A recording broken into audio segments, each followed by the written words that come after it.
Hey guys, it's Dave from CompostJunkie.com, and today we're here with Jerry from the Worm Factory, and she's going to teach us all about what she does to maintain these worms and these wonderful nature's composters, we'll say.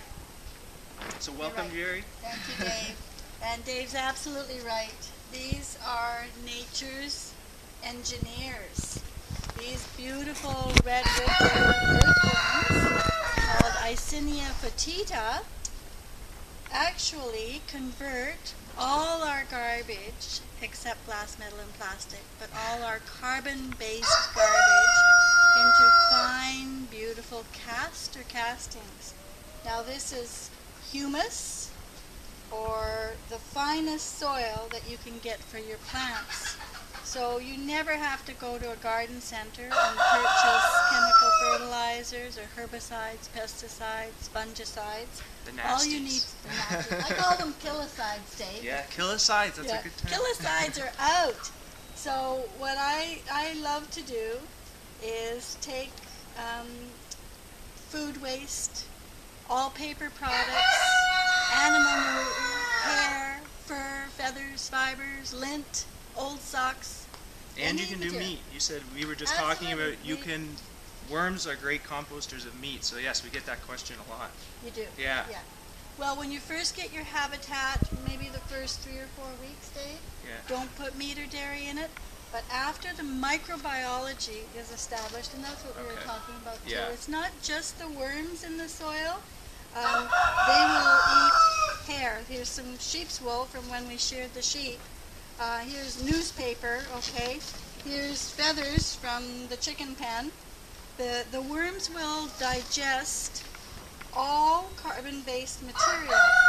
And like Dave was just saying, even meat and dairy, once your worm habitat has good microbiology established, and that's the bacteria and the fungi and the enzymes and the little microarthropods that all break down this compost and turn it into a smoothie. When I'm teaching in the schools, I ask the students if they like a smoothie, and they all put up their hands, and I say, yeah, I love a smoothie too. I start my breakfast with a fruit smoothie and sometimes put a dollop of ice cream in it.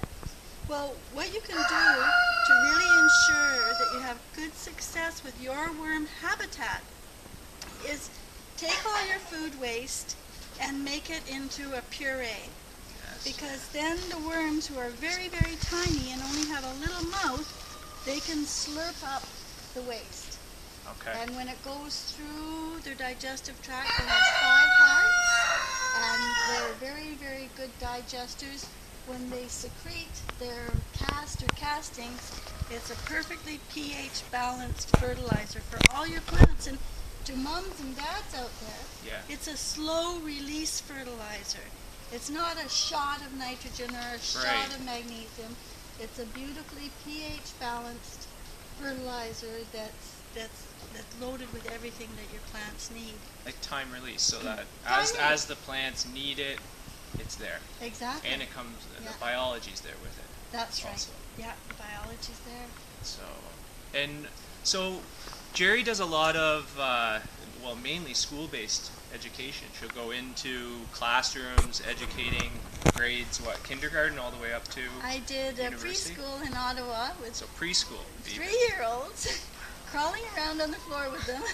I hid apple cores and banana skins and orange peels behind chairs.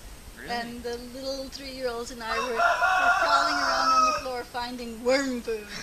And then I sat them in a circle around me, and I held up the banana skin and I said, "Is this garbage?" And with their great big eyes, they looked at me and said, "Worm food." So literally, you can educate from 3-year-olds. So if those 3-year-olds go home and mom puts the potato peelings in the garbage, the little 3-year-old can say, "That's worm food." So my hope, Dave, is really, that let's just make a goal. Let's say that by 2020, no household, no school, no office building will be putting any paper or other carbon-based waste into landfill. Carbon-based. Yeah.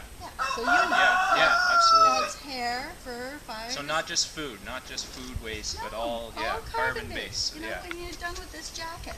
We can put it in there. Yeah. Do we have to?